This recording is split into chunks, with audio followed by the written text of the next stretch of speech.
Sebelum mulai videonya, jangan lupa like dan subscribe biar channel ini lebih berkembang. Kamu gak apa-apa? Bagas menepuk-nepuk punggungku pelan.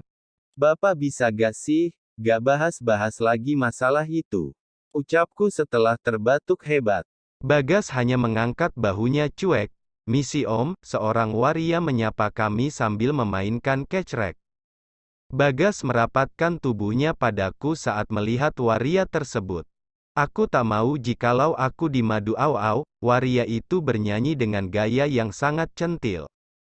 Bagas mengeluarkan uang 50 ribuan, lalu menyerahkannya pada waria tersebut. Alhamdulillah rejeki anak solehah, Mas ganteng mau dinyanyiin apalagi sama Eike? Tanya waria itu sambil mengedip-ngedipkan mata. Nggak usah, potong Bagas. Gak usah malu-malu deh sama Eike, 50 ribu Eike bisa kasih Mas ganteng servis plus-plus, ucap waria itu sambil memainkan lidahnya. Gak usah Mas. Mbak, ucap Bagas tergagap. Aku menahan tawa melihat wajah Bagas yang pucat pasti, sepertinya dia takut pada waria itu.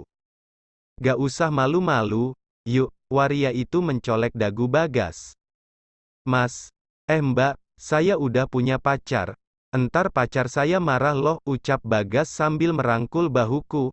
Eike patah hati deh, Mas ganteng udah punya pacar, ucap waria itu sok imut.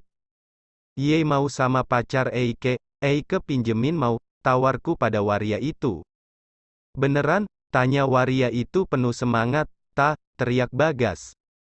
Aku tertawa terbahak saat Bagas benar-benar ketakutan.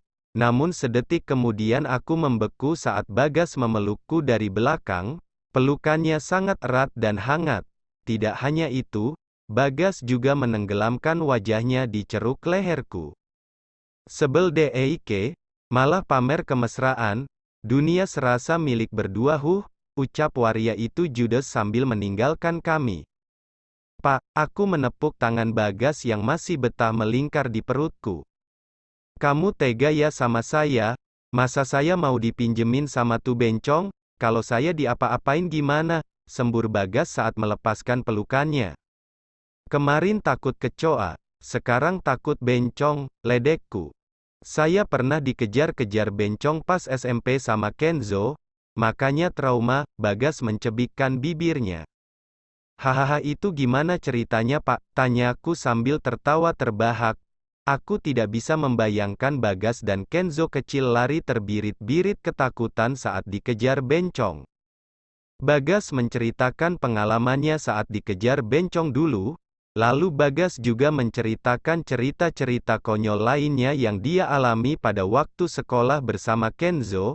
Bagas seperti anak TK yang sedang menceritakan keseruan di sekolah bersama temannya. Aku tidak menyangka, mengobrol dengan Bagas bisa semenyenangkan ini. Kami kembali ke hotel sekitar jam 1 malam, entah apa yang tadi kami bicarakan hingga lupa waktu, untung saja penerbangan yang kami pesan esok hari pada jam 3 sore, jadi besok kami tidak perlu bangun pagi-pagi. Keesokan harinya, Bagas mengajakku berbelanja oleh-oleh sebelum berangkat ke bandara. Kesempatan itu tidak aku sia-siakan. Aku akan meminta Bagas membayarkan belanjaanku dengan dalih oleh-oleh ini untuk anak-anak kantor. Selesai berbelanja oleh-oleh, kami bergegas ke bandara untuk mengejar penerbangan. Seperti biasa, Bagas tertidur 5 menit setelah lepas landas. Hari ini aku ingin melanjutkan tidurku saja, tidak ada niat untuk mengerjakan pekerjaanku di pesawat, lalu aku ikut tertidur bersama Bagas. Sepertinya aku tertidur sangat nyenyak, karena aku tidak sadar saat kami sudah tiba di Bandara Soekarno-Hatta, seorang pramugari membangunkan kami. Kamu juga tidur? Tanya Bagas. Aku mengangguk sambil menguap, lalu kami keluar dari pesawat sambil membawa barang bawaan kami. Bapak duluan aja, saya aja yang nunggu koper kita, ucapku saat menginjakan kaki di bandara. Saya temenin aja, barang bawaan kita banyak, belum lagi ditambah oleh-oleh, ucap Bagas. Setengah jam kemudian kami mendapatkan koper dan barang bawaan kami. Pak Narto supirnya Pak Johan melambai-lambaikan tangannya pada kami saat keluar dari gate kedatangan penumpang pesawat. Udah lama nunggu Pak? Tanyaku. Enggak Mbak, paling 15 menitan, jawab Pak Narto, lalu beliau membantu membawa barang-barang kami ke dalam mobil. Saat kami akan memasuki mobil, aku mendengar suara seorang wanita yang sangat aku hafal memanggil nama Bagas. Bagas, ucap Lea sambil memegang tangan Bagas. Lea, ngapain di sini? Tanya Bagas. Kenapa kamu gak ngangkat telepon 3 hari ini? Lirih Lea. Aku sibuk, jawab Bagas. Ini ngobrolnya di mobil aja yuk. Takutnya ada paparazi, ajak Indra. Aku pulang duluan ya, sama Pak Narto, ucapku sambil masuk ke dalam mobil. Dan Bagas gak ikut pulang sama kita Mbak Lita? Tanya Pak Narto. Bagas udah gede, dia tahu jalan pulang, ayo berangkat Pak, ucapku. Kenapa hatiku panas melihat Bagas bersama Lea? Apa aku cemburu? Aku menggelengkan kepalaku.